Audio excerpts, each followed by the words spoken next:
kyensinga okumanya mu byonna nti ennaku z'omwezi nga 22 23 eriyo okusunsula bamemba ba palamenti si bwe kiri 23 24 ku baloti ajja kubaako empapula ze zijja kugendayo ku baloti kwali kyetulinamu ng'ekizibu nti kale taliiwo kati bamuzabuza mabega mu kutambula n'abantu be ne ku baloti kwali ennaku z'omwezi zinagenda obeera 24 nga ndowooza ekyo kiwedde nga tu akalulu ko kwali abalinako bamwetegeke kulonda.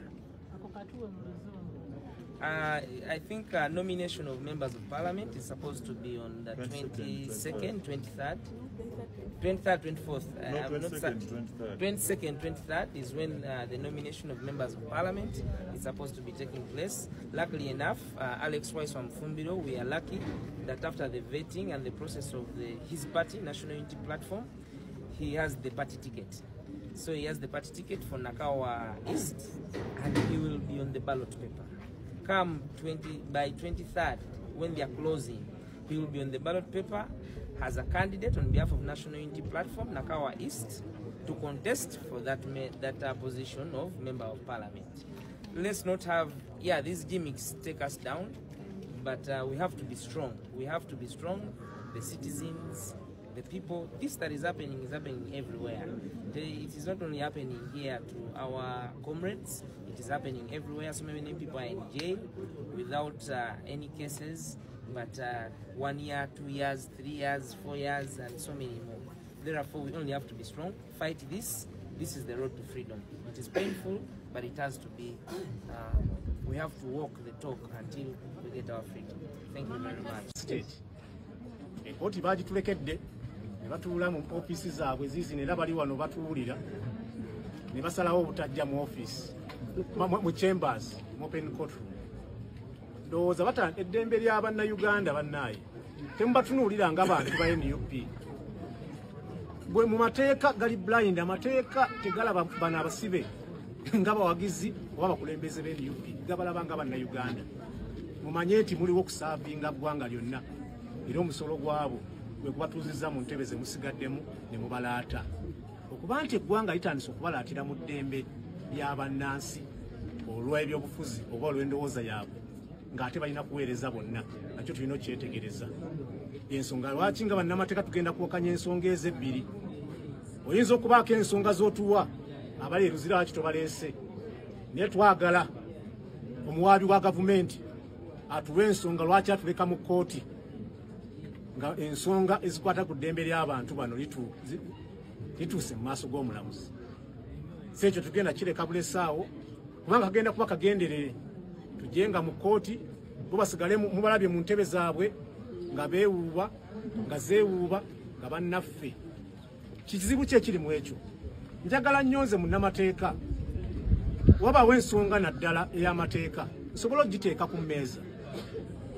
Gwe bw'otajja ekitegeeza si ensonga esoba giteeka ku mmeeza oba onnemesezza ogiteekawo ku mmeeza oba toliiwo kwe kujja kugiddamu oba kwewozaako mu nsonga eyo. Ndowooza kagenderere okuteekawo obulipo bonna obusoboka okulaba nti bannaffe n'abatalina musango nga bulijjo babeera ku rimandi ne babeera nga abasaavinze ekibonerezo ne banaatuukira emisango ne bagigoba kuba era bwe gityo bwe gibeera babeera bamaze okukola ki okukaligibwa ekibonerezo.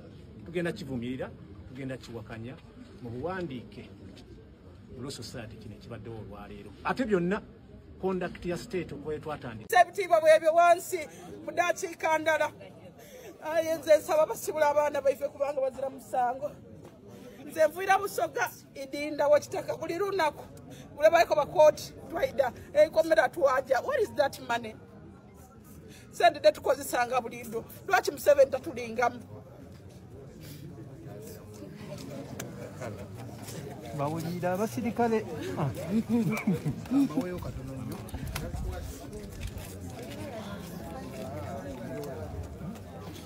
You see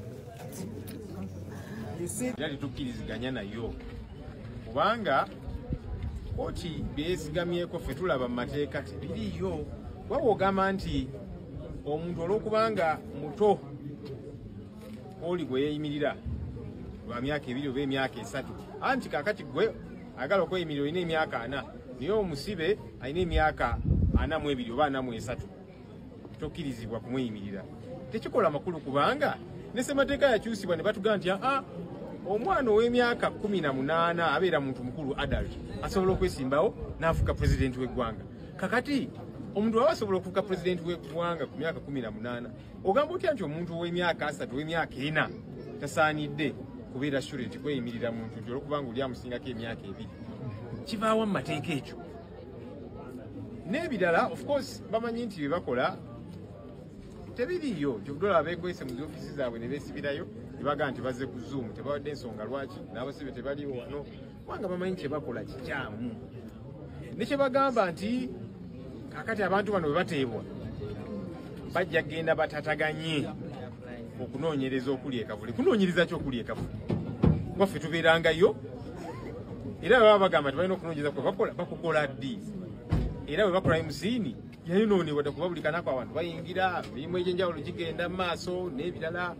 Kaakati bw'ogamba nti waliwo okunoonyereza okugenda mu maaso n'olwekyo katusigale nga tubasibye kiki ky'oba otegeeza? Anti n'ekirala abantu bano bwe tunaabata tuba tulinyirira eddembe ly'abantu abalala. Ddembe kyeryo?